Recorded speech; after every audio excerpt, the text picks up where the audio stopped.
हाँ, तो फिर से आपका स्वागत है मेरे यूट्यूब चैनल पर। तो हम लोग जो बिहार एसएससी के प्रीवियस ईयर के प्रश्न पत्रों का जो एनालिसिस कर रहे हैं, उसी के अंतर्गत आज हम लोग एक नए प्रीवियस ईयर के प्रश्न पत्र का जो है एनालिसिस करेंगे। अभी तक हम लोग बिहार एसएससी द्वारा आयोजित कराए गए 27 प्रश्न पत्रों का जो है एनालिसिस कर चुके हैं। आज हम लोग 28 जो है प्रीवियस ईयर के प्रश्न पत्र का जो है एनालिसिस करेंगे। इसके अंतर्गत आप देख सकते हैं बिहार एसएससी प्रखंड सांख्यिकी पर्यवेक्षक अन्वेषक और सहायक परीक्षा जो 16 मई को आयोजित कराई गई है, इसका हम लोग एनालिसिस करेंगे। अभी तक हम लोग 27 प्रीवियस ईयर के प्रश्न पत्रों का जो है एनालिसिस कर चुके हैं। यदि आप उसको अभी तक नहीं देखे हैं तो आप जाकर हमारे यूट्यूब चैनल के प्लेलिस्ट सेक्शन में एक प्लेलिस्ट बना हुआ है बिहार सचिवालय सहायक नाम से, उसमें सभी प्रीवियस ईयर के जितने भी वीडियो हैं उसको हम एक साथ कर दिए हैं। वहाँ से जाकर आप सभी वीडियो को देख सकते हैं। और यदि आप इसका पीडीएफ पाना चाहते हैं तो आप हमारे टेलीग्राम चैनल को ज्वाइन कीजिए, वहाँ पर जो है पीडीएफ पोस्ट कर दिया गया है और व्हाट्सएप का एक कम्युनिटी ग्रुप है, वहाँ भी आप ज्वाइन कर सकते हैं। तो और एक आवश्यक सूचना कि बीपीएससी की जो 67 की जो परीक्षा का रिजल्ट जो आने वाला था, तो आज रिजल्ट आने की पूरी संभावना है। आज देर रात तक जो है आपका रिजल्ट आ जाएगा। और जो परीक्षार्थी 68वीं बीपीएससी का इंतजार कर रहे हैं, तो 68वीं बीपीएससी का भी नोटिफिकेशन जो है आयोग द्वारा जल्द ही जारी कर दिया जाएगा। तो चलते हैं हम लोग आज एक नए प्रीवियस ईयर के प्रश्न पत्रों का एनालिसिस करते हैं। तो प्रथम प्रश्न पत्र आप देख सकते हैं। प्रथम जो प्रश्न है, वंदे मातरम गीत किस विद्रोह का चित्रण किया गया है?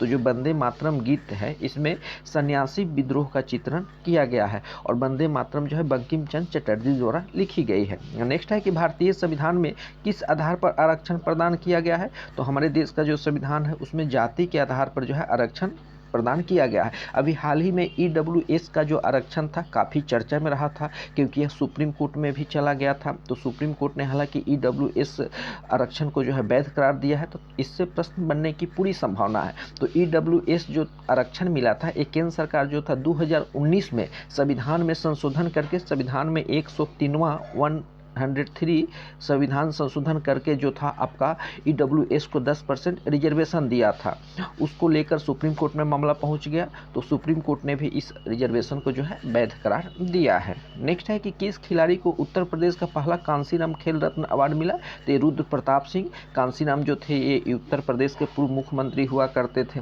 चलते हम लोग नेक्स्ट प्रश्न को देखते हैं।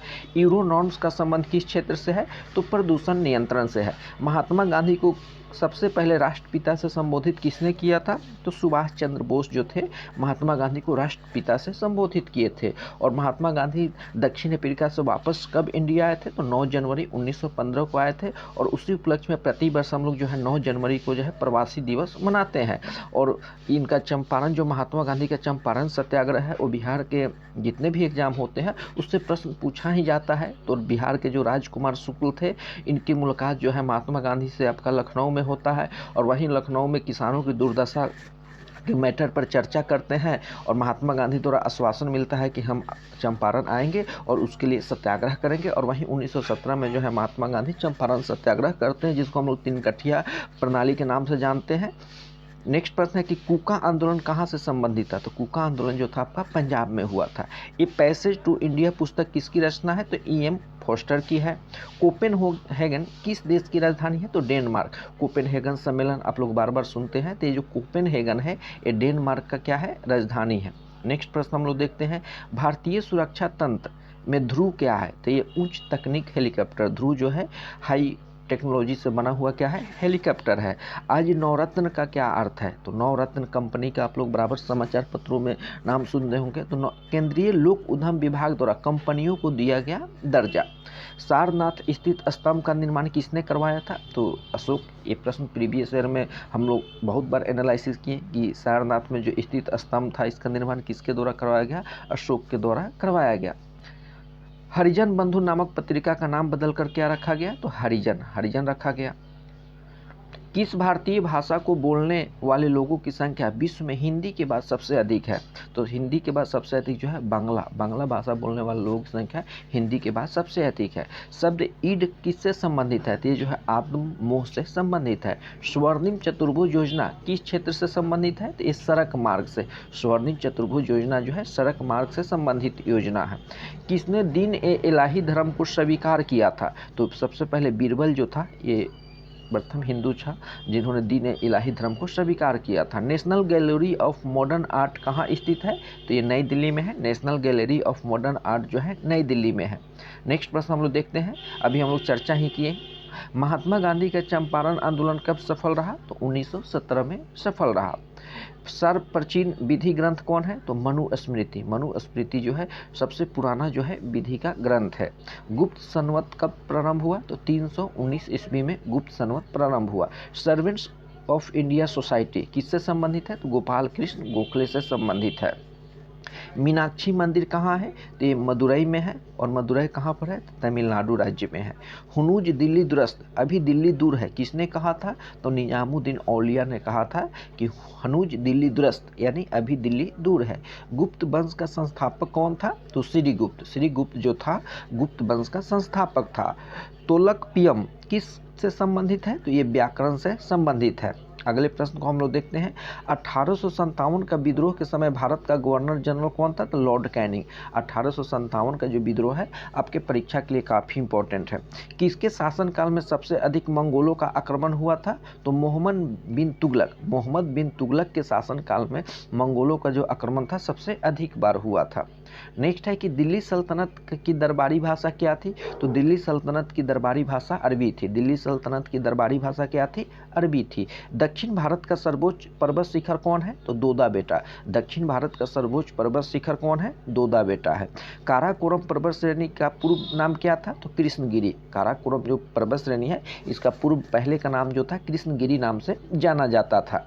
टिहरी बांध कौन किस राज्य में है? तो अभी टिहरी बांध सबसे ऊंचा बांध है, तो ये जो है उत्तराखंड में है। और सबसे जो लंबा बांध है ये आपका महानदी पर है। नेक्स्ट प्रश्न हम लोग देखते हैं। भारत का सबसे ऊंचा जलप्रपात कौन सा है? तो जोग और गोरसप्पा जो है ये ऊंचा जलप्रपात है। संसार की सबसे गहरी झील कौन सी है? तो बैकाल झील। बैकाल झील जो है संसार की सबसे गहरी झील है। झूम कृषि करने वाली मुख्य जनजाति कौन है? तो गारो जनजाति जो है ये आपका झूम कृषि करने वाली जनजाति है। और गारो और खासी पहाड़िया और जनजाति ये जो है आपका मेघालय राज्य में स्थित है। बांग्लादेश की सीमा से मिलने वाला राज्य कौन सा है? तो ये त्रिपुरा। ये ऑप्शन के हिसाब से है। नेक्स्ट है कि कोई विधेयक को धन विधेयक होने का अंतिम निर्णय कौन देता है? तो लोकसभा अध्यक्ष। जो लोकसभा स्पीकर होता है वही धन विधेयक को अंतिम निर्णय देता है। और धन विधेयक केवल लोकसभा में ही पेश किया जा सकता है। और ये राज्यसभा यदि इस पर साइन नहीं भी करे तभी ये 14 दिन तक राज्यसभा केवल रख सकती है। उसके बाद ये ऑटोमेटिक जो है पास माना जाता है। प्रधानमंत्री बनने की न्यूनतम आयु कितनी होती है? तो 25 वर्ष होती है। विधानसभा के सदस्य लोकसभा के सदस्य बनने की न्यूनतम आयु 25 वर्ष होती है। राज्यसभा विधान परिषद के लिए आपका 30 वर्ष होता है। राष्ट्रपति उपराष्ट्रपति के लिए 35 ईयर होता है। और ग्राम पंचायत के सदस्य बनने के लिए मिनिमम एज जो है आपका 21 ईयर होता है। राज्यसभा सदस्यों का कार्यकाल कितना होता है? 6 वर्ष होता है। और 6 वर्ष होता है। नेक्स्ट प्रश्न हम लोग देखते हैं। राष्ट्रपति का निर्वाचन किसके द्वारा होता है? तो संसद के द्वारा होता है। कौन भारत के राष्ट्रपति के चुनाव में भाग नहीं लेता है? तो विधान परिषद के जो सदस्य हैं ये भाग नहीं लेते हैं। राज्यसभा के लिए नामांकित प्रथम अभिनेत्री कौन थी? तो नरगिस दत्त। नरगिस दत्त जो थी राज्यसभा के लिए चुनी गई प्रथम अभिनेत्री थी। बच्चों को कारखाने में बलात् प्रवेश निषेध किस अनुच्छेद में किया गया है? तो अनुच्छेद 24 हमारे जो मौलिक अधिकार है फंडामेंटल राइट के अंतर्गत जो है आपके बच्चों को 14 वर्ष से कम एज के बच्चों को जो है कारखानों में कार्य कराना जो है ये निषेध है। भारत के संविधान को किसने अंगीकृत किया? तो भारत की जनता के द्वारा जो है अंगीकृत किया गया। नेक्स्ट प्रश्न हम लोग देखते हैं। राज्य में संवैधानिक विफलता होने पर किस अनुच्छेद का प्रयोग होता है? तो अनुच्छेद 356 के अंतर्गत जो है राष्ट्रपति शासन लागू होता है। उच्च न्यायालय के न्यायाधीश किसके द्वारा नियुक्त किए जाते हैं? तो जो भी हाई कोर्ट के जज होते हैं उनकी नियुक्ति भारत के राष्ट्रपति के द्वारा की जाती है। भारत के राष्ट्रपति के द्वारा की जाती है। राज्यसभा में राष्ट्रपति द्वारा मनोनीत सदस्यों की संख्या कितनी है? तो 12 सदस्य। 12 सदस्य को जो है राज्यसभा में राष्ट्रपति द्वारा विभिन्न क्षेत्रों से जो है मनोनीत किया जाता है। नेक्स्ट प्रश्न हम लोग देखते हैं, बलवंत राय मेहता समिति का गठन कब हुआ था? तो 1956 में हुआ था। और बलवंत राय मेहता कमेटी ने ही जो था त्रिस्तरीय जो था पंचायत लेवल का जो है विचार दिया था, और इसी के आधार पर भारत में जो है पंचायती राज व्यवस्था को जो है लागू किया गया था। भारत के राष्ट्रीय ध्वज में कितनी तिलियां है? तो 24 तिलियां है। हमारे देश की जो राष्ट्रीय ध्वज है उसमें चक्र में जो तिलियों की संख्या वो कितनी है? 24 है। नेक्स्ट प्रश्न हम लोग देखते हैं, स्वतंत्र भारत का प्रथम औद्योगिक नीति घोषित वर्ष कौन सा था? तो 1948। 1948 में जो है स्वतंत्र भारत का प्रथम जो था आपका औद्योगिक नीति घोषित किया गया था 1948 में। नेक्स्ट प्रश्न हम लोग देखते हैं, मॉडवेट किससे संबंधित है? तो ये उत्पाद शुल्क से, प्रोडक्शन शुल्क से है। कर संरचना और संबंधित सुधारों के लिए गठित समिति कौन सी थी? तो चिलैया समिति। तो चिलैया समिति का संबंध किससे है? तो कर संरचना यानी टैक्स की संरचना संबंधी सुधार से। समुद्र तल से बिहार की औसत ऊंचाई कितनी है? तो 53 मीटर। समुद्र तल से बिहार की जो ऊंचाई है वो 53 मीटर है। क्षेत्रफल की दृष्टि से बिहार का देश में कौन सा स्थान है? तो 12वां स्थान है। क्षेत्रफल की दृष्टि से बिहार का स्थान जो है 12वां है। नेक्स्ट प्रश्न हम लोग देखते हैं, पटना में स्थित गोल घर का निर्माण किस गवर्नर जनरल के समय में हुआ था? लॉर्ड कॉर्नवालिस के समय में हुआ था। उड़ीसा राज्य बिहार से कब अलग किया गया और नया प्रांत बनाया गया? तो 1936 में। 1936 में। अगले प्रश्न को हम लोग देखते हैं, बिहार में कुल कितने प्रखंड है? तो अभी वर्तमान में जो है 534 जो है आपके ब्लॉक है।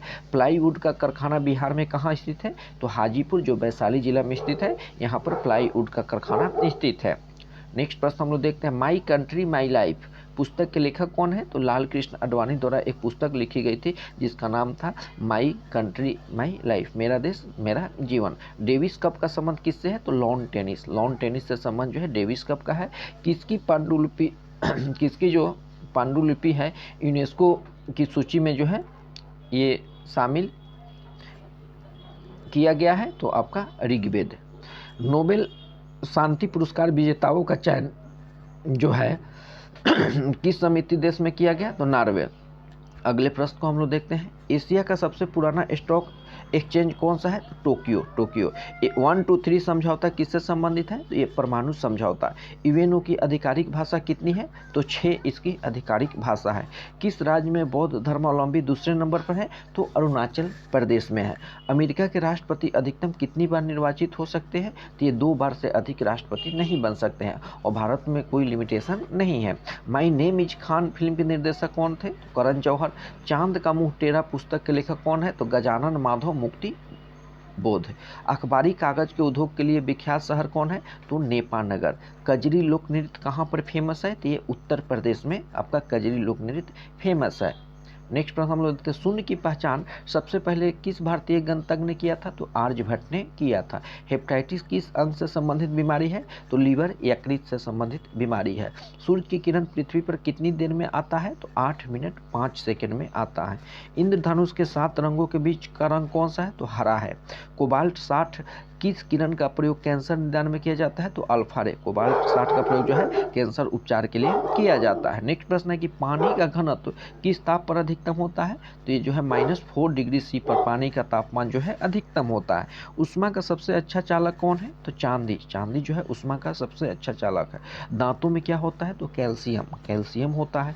किस विटामिन का संबंध रक्त थक्का से है? तो विटामिन के की कमी से जो है रक्त में थक्का नहीं जमता है। एक वयस्क शरीर में रक्त की मात्रा कितनी होती है? तो 4 से 5 लीटर होनी चाहिए। सूर्य का ऊर्जा का स्रोत क्या है? तो सनलाइन। जो नाभिकीय सनलाइन जो है सूर्य की ऊर्जा का स्रोत है। नाभिकीय विखंडन पूछे तो ये परमाणु ऊर्जा हो जाता है। ईसीजी किससे संबंधित है? तो मस्तिष्क से संबंधित है। पुरातन अवशेषों के कालक्रम का निर्धारण किस पद्धति के द्वारा होता है? तो C14 कार्बन 14 द्वारा होता है। जोग्यतम उत्तरजीविता की बात किसने की थी? तो डार्विन ने किया था। edu.in.us किससे संबंधित है? तो ये शिक्षा से संबंधित है। नेक्स्ट प्रश्न हम लोग देखते हैं, 4G मोबाइल तकनीक किसने प्रारंभ की? तो चीन ने किया। हालांकि अभी तो 5G आ गया है। सिरका में कौन सा अम्ल पाया जाता है? तो एसिटिक अम्ल पाया जाता है। तो इस प्रकार से हम लोग 28 बिहार एसएससी द्वारा आयोजित करेंगे प्रीवियस ईयर के प्रश्न पत्रों का जो है एनालिसिस संपन्न कर चुके हैं और भी कुछ प्रीवियस ईयर के प्रश्न पत्र बचे हुए हैं उसका भी हम एनालिसिस आप लोग को करा देंगे। और इसका पीडीएफ जो है आप हमारे टेलीग्राम चैनल पर जाइए, लास्ट में हम सभी का पीडीएफ एक साथ आपको सेंड कर देंगे। आप हमारे टेलीग्राम चैनल को ज्वाइन करके रखिए और आशा करता हूँ कि आप लोगों के लिए ये काफ़ी बेनिफिशियल सिद्ध होगा परीक्षा में, क्योंकि हम लोग ये स्पष्ट है कि जितने भी प्रश्न हैं ये प्रीवियस ईयर के प्रश्न पर जो है वही प्रश्न रिपीट हो रहे हैं बिहार एसएससी के हर एग्ज़ाम में। तो सभी को बहुत बहुत धन्यवाद।